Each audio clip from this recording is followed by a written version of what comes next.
What is up, everybody? Before I get into this VOD, so I have an email address posted on my YouTube channel, and I had made that back when I tried to do some VOD reviewing back in Overwatch 1, and I have not looked at that email in I don't even know how long, and something had me check it tonight.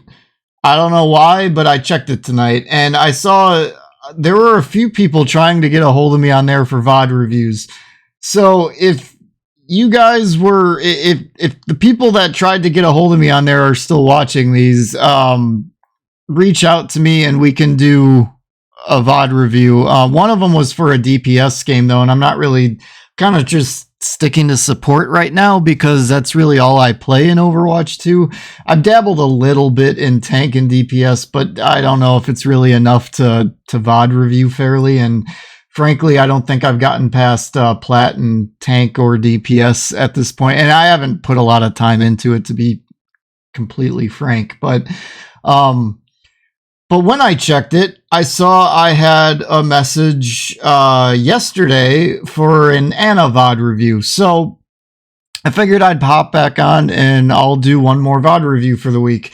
I might do another one or two later on in the week, but I wasn't intending on doing this one until I just randomly happened to check my other email account and I saw this. So this one's a little bit of a bonus, but in fairness, I've been having trouble finding good VOD reviews off of the Overwatch University subreddit. And that's part of the reason why I had only had 2 premieres set up for this week, this one now being a third. So that's my little introduction for this video. Let's get into what Cupcake Dono says for their VOD review, their introduction. So they write, "Hello, found your channel while looking for other VOD reviews. Great stuff. Thank you. I was in Silver 2, but after the new season started, I was reset, decayed all the way to Bronze 4. Yeah, and then you put in parentheses, so frustrating. I agree. I'm not a big fan of this decay.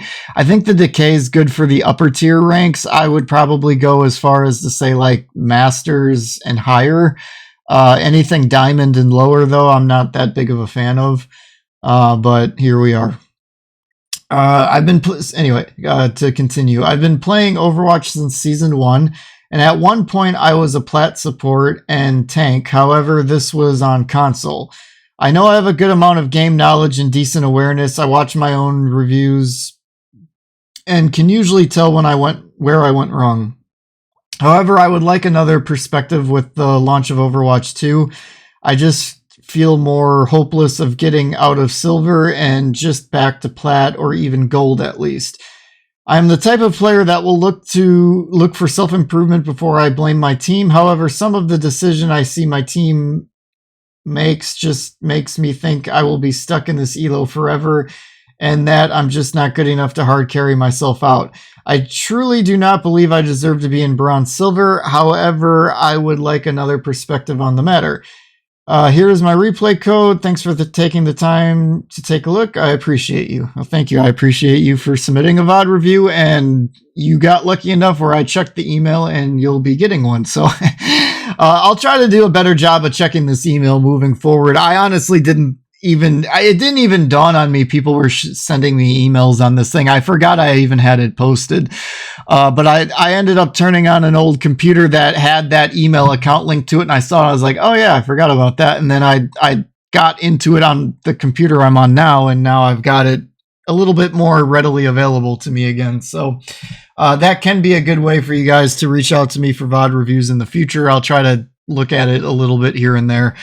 Anyway, so let's do a quick little team comp look here. So we've got Ana and Moira with a Hanzo and an Echo, and an Orisa. So the Orisa is going to get a lot of healing here, I suspect. I'm a little surprised to see Hanzo and Echo in a bronze game, though these are difficult DPS to play. And I'm wondering if that's going to bite you in the butt because your DPS are going to struggle. I don't know. It'll be interesting to see how bronze DPS do playing Echo and Hanzo. I'd find both of those to be difficult. Hanzo, you can get away with spamming a little bit, but Echo, that's a little bit more of a skill hero. With these two DPS, though, I would like to see a Mercy pocket. I think Mercy would probably be a good support to be playing here. The nano targets are either going to be Echo or Orisa. One of those two is who I'd be looking for you to nano. In terms of who you're going to be looking to anti, I would say your anti-target's going to be Lucio or the DPS. Maybe the Diva if their defense matrix isn't aimed at you, or they burn it all up or something. But frankly, I think Lucio's a great nano, or not a nano, anti-target for you in this one. Lucios that get anti tend to die more often than not. So let's see how you do here.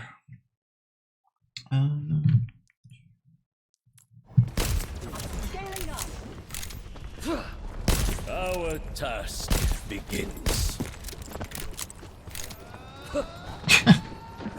Okay, off to a quality bronze game, I see. What is happening? Why did... Hold on. I gotta just... Now I'm just curious. Ready for battle. Reach for the sky. One. We'll do this on fast forward. Capture the objective. Yeah, that's not how to do that rollout. And we've covered this map and how to do a rollout on this map in a previous Lucio VOD review. What happened to the Moira?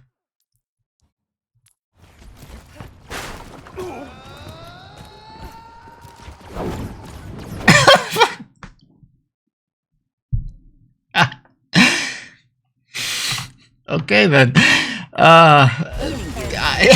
I don't really have anything to say to that.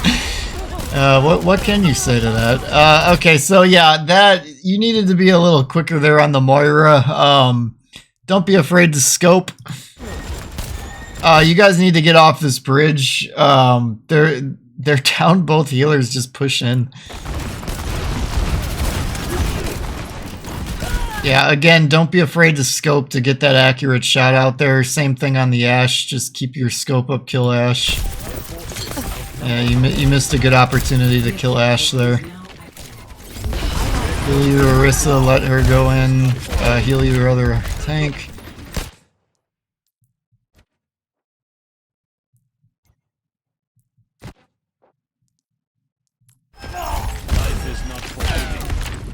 You reloaded at 12 of 15 when you've got a clear target that needs healing. Don't reload so quickly.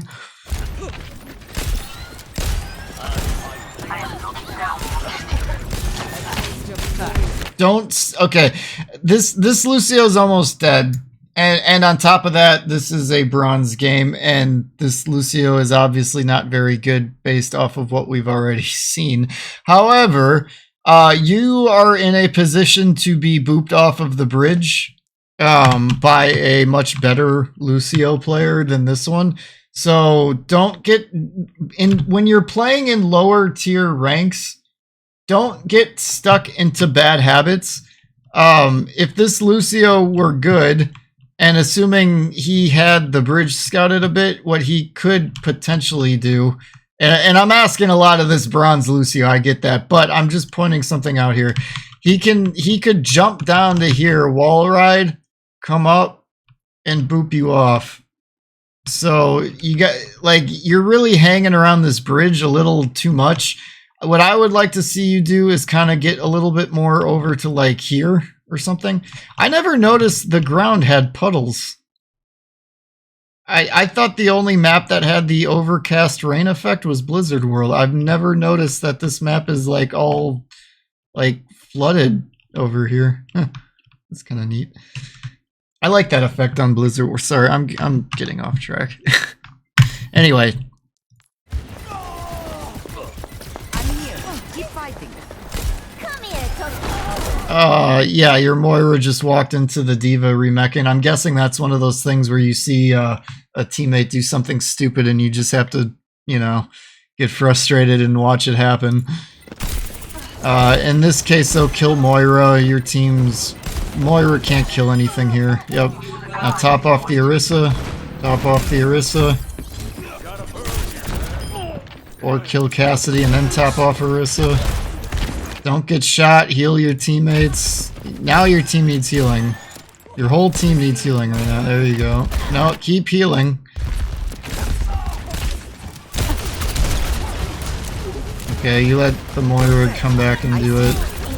That would have been good ult charge for you, though. If you would have just healed everybody there, you would have gotten better. You'd pretty much have your ult. You'd be really close to it. I don't think you'd have it yet, but you'd be in like probably the upper 90s. Mid to upper 90s, somewhere in there.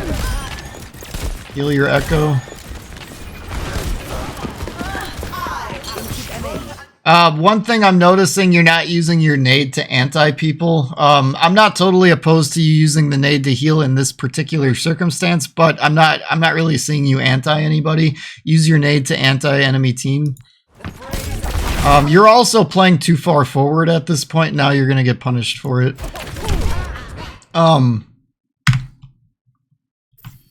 The two places you should have been playing, you could have been playing back here and then just kind of poking around to shoot at the enemy team. Otherwise, you've got like perfect line of sight of healing people here.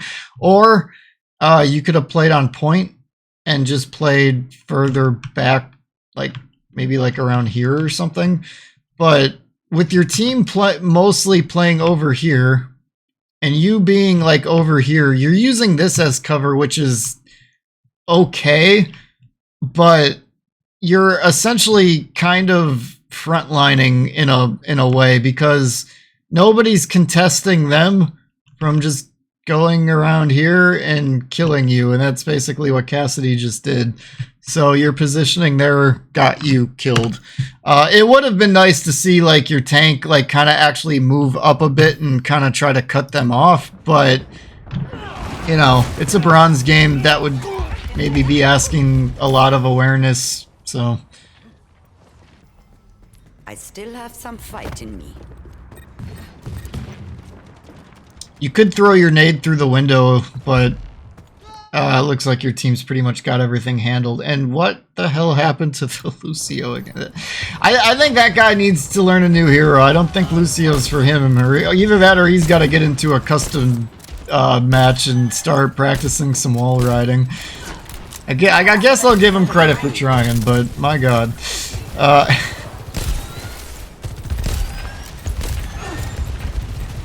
Good healing on the Echo there.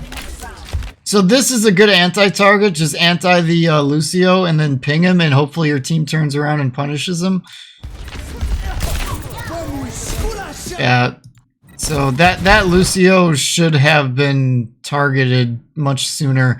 That was a situation for you to have pinged him, anti'd him, that kind of a thing. You could have slept him too. We haven't really seen you sleep anybody yet.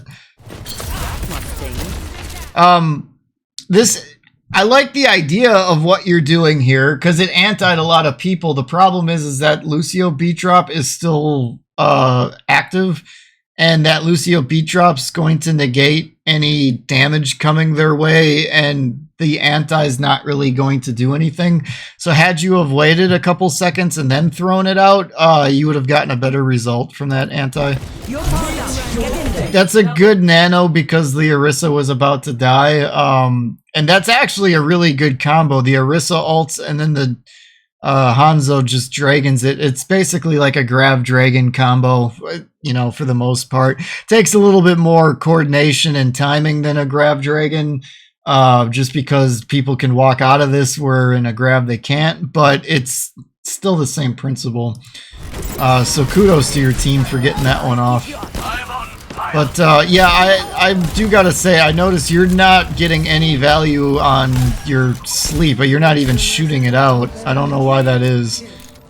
Especially if you've been in plat before, that's strange to me that you don't, like, I don't think you've even shot your sleep dart out once yet. Enough whining. You're fine. So again, you're playing the bridge. A better Lucio here might look to punish that, so you don't usually want to be standing near boopable areas, especially as a low mobility character, such as Ana. Duplicating Diva. For the part, healing fortified.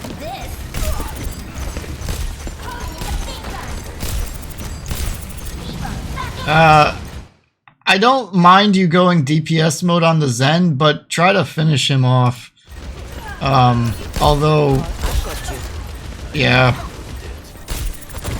Sleeping that Bastion would have been an easy sleep target there, and would have bought the contest more time to actually maybe work. But yeah, you finally shot one out, but I don't think you hit. Good job at least knowing to retreat and get out. It'd be nice if the Orisa did that now.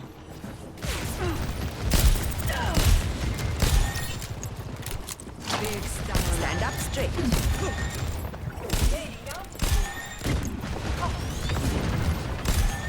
Not really sure what your Echo thinks they're going to be doing here. Yeah, they overextended. Needed to wait for the rest of the team.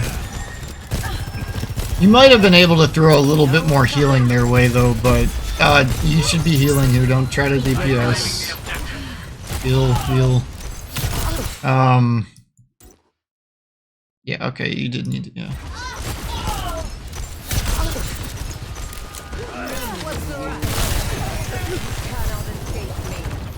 Let's get out.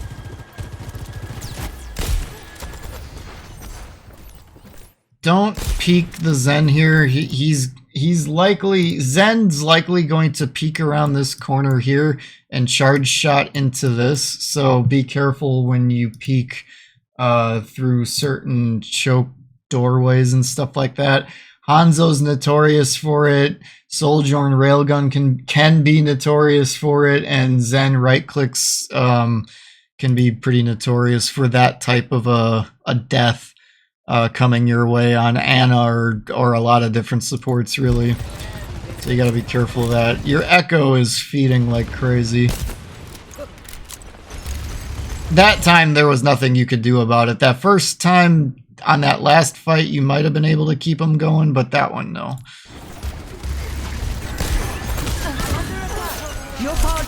Yeah, I'd say that's a fairly okay nano given the circumstances. It'd be nice if your team were to go in with all 5, but it almost seems like it's asking too much here.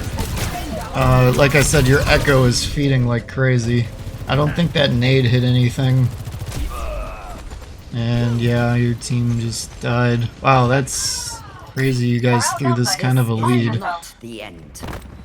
Yeah, let this, for anybody watching who plays in a lower rank, let this be a lesson, because this isn't something the Ana's doing. The Ana's playing fine in terms of the positioning and trying to group up. It's mainly the Echo doing it, but like, when they took the point, they had about, what, roughly 50% of, they had like roughly like 50%, I think it was. So that's a lot of time for them to just go in and win one team fight.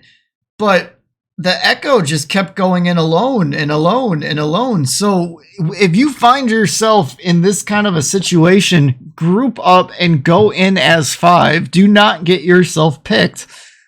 Because that Echo through this round, that's crazy to me that you guys couldn't just group up and try to just win a team fight. Don't be that Echo, guys. Do not be that Echo.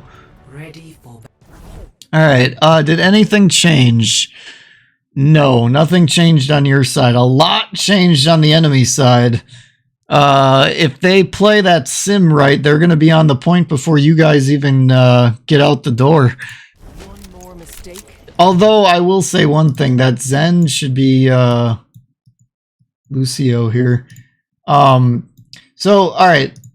A rule of thumb for the last map that they just played and this map here, if you get a Symmetra, play Lucio so that you can speed the Symmetra out of spawn, because part of Sim's teleport idea for this map requires getting there first. And if both teams go Symmetra, then it becomes who speed boosts the other. So yeah, if you get a sim on your team, now you don't have one, but they do. Now, granted, you guys aren't doing the sim strategy here, but had you guys have both been going sim, and if the Moira or you were Lucio, you'd have gotten there first and had the advantage on the teleporting to spawn thing. So just a rule of thumb for you guys for when you guys get this map, because what I'm talking about for this map is right here. That window, you can put a teleporter basically where this Anna's standing, maybe even a little bit further back, and then teleport straight into spawn, and then you just drop down to it, and then you put sentries here, here, and here, some form of that. So then that way, when you're coming around and going in, you're going to get microwaved, and you've got more to deal with because their whole team is already on point, and you're just first getting there. So just keep that in mind in the future and that's to anybody watching, especially support players. But yeah, Lucio, the sim out of spawn, speed him out. You can't hide. Heal your Orisa, heal your Echo. Yeah, Echo, see, here's the problem I have with this Echo on top of their positioning.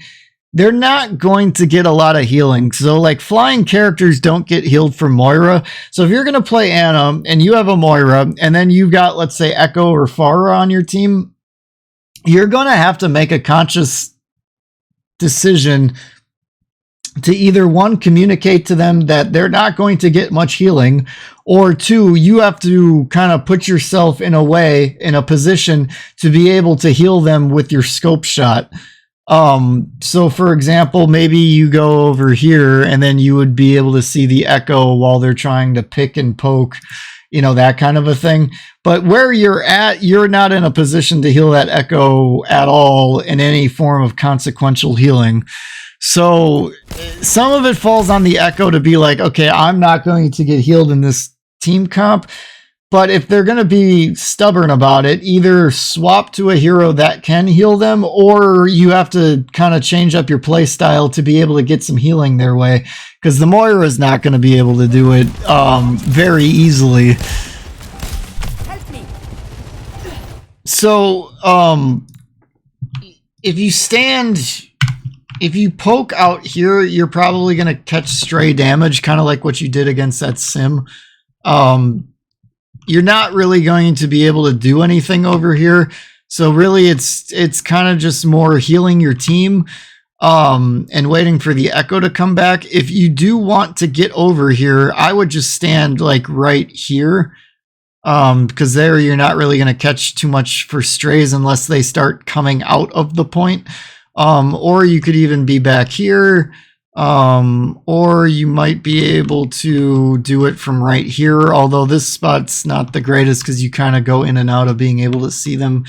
If you go right here, you're going to catch stray damage from them, so that's kind of where you're standing. So you got to kind of figure out your positioning a little bit here. I would probably suggest getting over to like here and then do your healing, and then you could kind of stand over here and then wait for the Moira to show herself, that sort of a thing. That's probably going to be your best bet. Let's see if you actually do catch stray damage over here. The objective is now. Your Orisa might eat some of it too, but...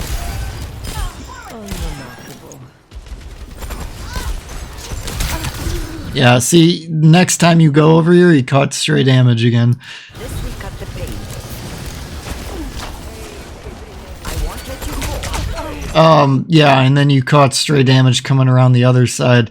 So it's a very common strategy to shoot at edges of things. Like, so when you peek past this point or this point, you're gonna catch stray damage, and then on top of that, you're not healing your tank to allow them to be aggressive and push in. You're kind of like doing a little mixture of DPSing and healing, and at this point, you just need to be heal botting.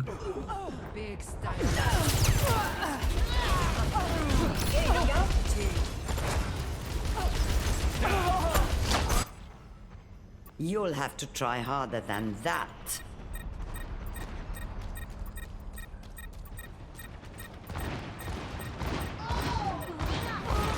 Securing the objective. Mobilize here. Assistance is rewarded. Thank you for the Just scope for those. It's kind of a long shot to be asking for hip fire. When you start getting to those kind of range shots like the ones you just were shooting at, just scope. Unless you're shooting at a tank. Oh, that's unlucky. stand up straight.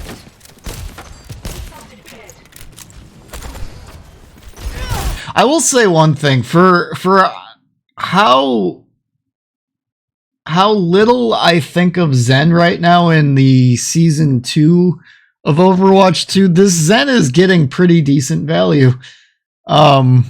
He's getting some good picks. Not so fast. Taking damage. Don't fret. I see you. Need this.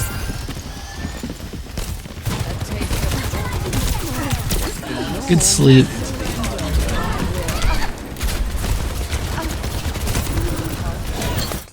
Yeah, you're...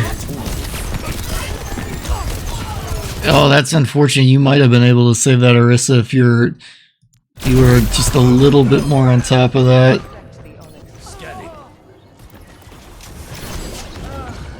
Scaling up. I won't give in. Now, to start anew. This ends now.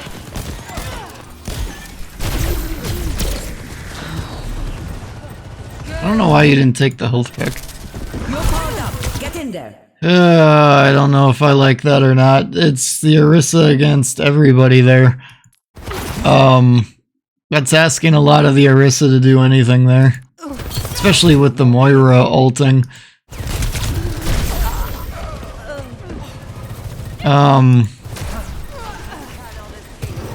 Had you have taken better positioning and played a little bit further back, nanoing now would have been better with now that your team kind of caught up.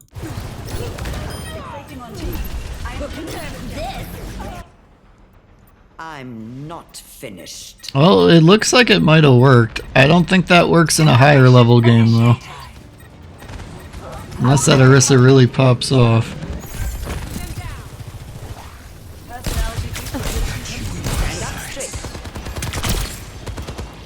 Oops. Let's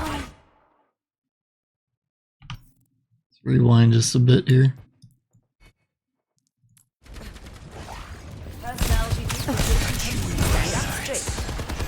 Okay, now that you know the soldiers there and they're ulting, don't reveal yourself.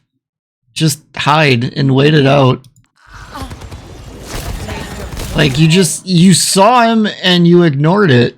And I don't know why. Like, you clearly saw him because you tried to sleep him and you know that you missed.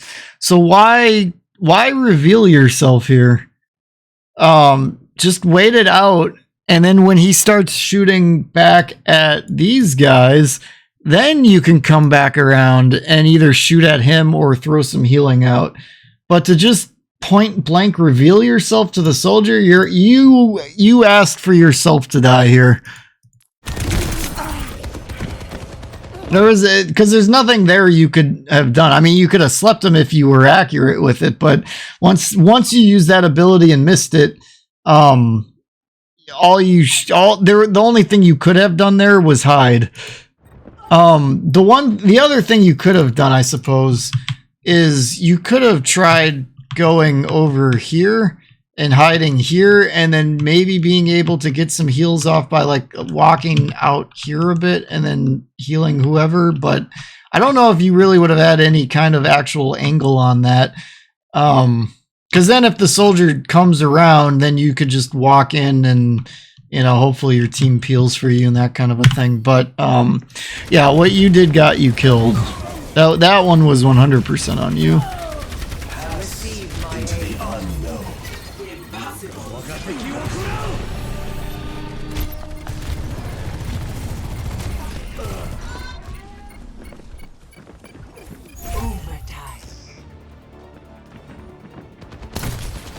It's over.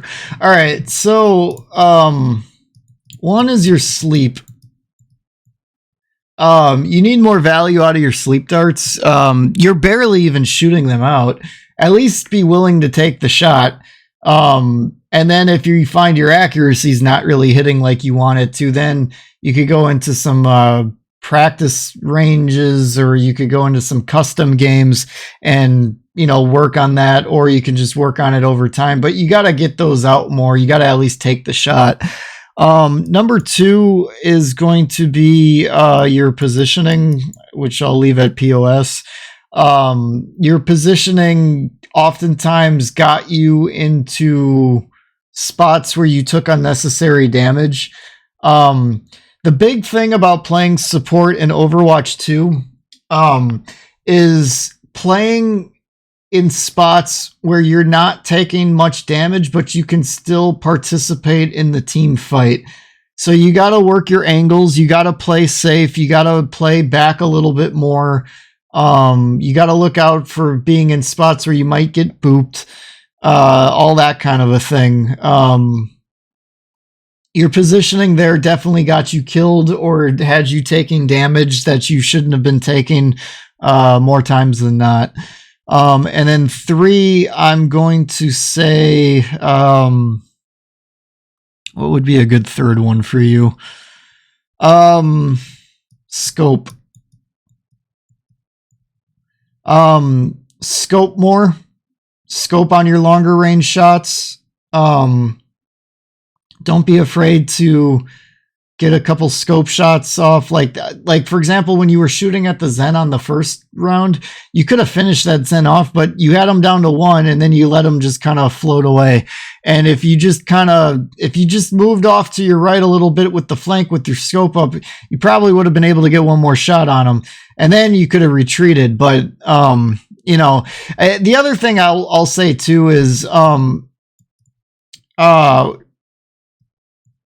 DPS versus heal. I just thought of this one. You tend to kind of try to do a little bit of both in every fight, I noticed. And not every fight is going to demand a lot of healing from you. And those are the fights that will be advantageous for you kind of going into a DPS mode. And there's going to be other fights where you're going to have to heal bot and just everything's got to be being pumped into a tank or a DPS or what have you. Being able to identify what team fight you're in terms of heal botting versus DPSing, or being able to mix a little bit of both in, I think is going to benefit you quite a bit. But I don't think you've got a strong feel for that right now. So when you play next, start kind of noticing how much damage is actually coming to your team. And if maybe your team gets an early pick and it's a DPS, and maybe your team isn't taking a lot of damage, and then that can allow you to kind of be a third DPS and let the other healer just kind of, you know, covers whatever damage is coming your way, that kind of thing. Whereas maybe one of your DPS gets picked early, but maybe your team has some ults and they start popping them. Well, then you kind of maybe need to go into heal bot mode to keep them going so that they might be able to make something happen. It's all about just being able to read the team fights and being able to understand what needs to be done from you. And sometimes it's going to be one, sometimes it's going to be the other. Sometimes it's going to be a little bit of both. But I think if you can try to identify that a little bit more, I think that will help you as well. So I hope that helped. And thank you guys for watching, and I'll catch you guys on the next one.